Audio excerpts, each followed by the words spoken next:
Hello বন্ধুরা, আসসালামু আলাইকুম। আশা করি সবাই ভালো আছেন। আসতেছে নির্মাতা ভিকি জাহেদের নতুন নাটক খোয়াবনামা। ইতোমধ্যে নাটকটির ভৌতিক পোস্টার প্রকাশের পর দর্শকের মাঝে আলোচনা শুরু হয়েছে।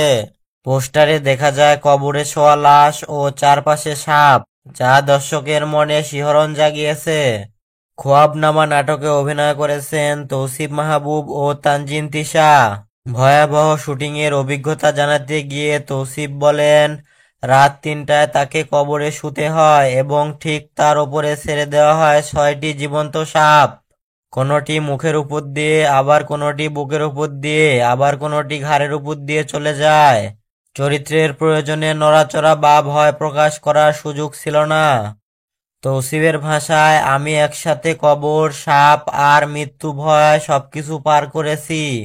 কেউ আক্রমণ করলেও রক্ষা করার সুযোগ ছিল না, কারণ ইউনিট ছিল দূরে, শুধু সাপের বেদেনি কাছে ছিল। তিনি আরো বলেন, গ্রাফিক্স নয়, সত্যিকারের সাপ দিয়ে দৃশ্য ধারণ করা হয়েছে। আশা করি নাটকটি আপনাদের ভালো লাগবে। এই নাটকটি দেখা যাবে খুব শীঘ্রই ক্যাপিটাল ড্রামা ইউটিউব চ্যানেলে। আর এই ক্যাপিটাল ড্রামা ইউটিউব চ্যানেলের লিংক আমাদের ভিডিওর ডেসক্রিপশন বক্সে পেয়ে যাবেন। তো প্রিয় দর্শক বন্ধুরা, সবাই ভালো থাকবেন এবং পরবর্তীতে নিত্য নতুন বাংলা নাটকের সকল আপডেট পেতে আমাদের চ্যানেলটি সাবস্ক্রাইব করুন। আর যারা সাবস্ক্রাইব করেছেন তাদেরকে অসংখ্য ধন্যবাদ।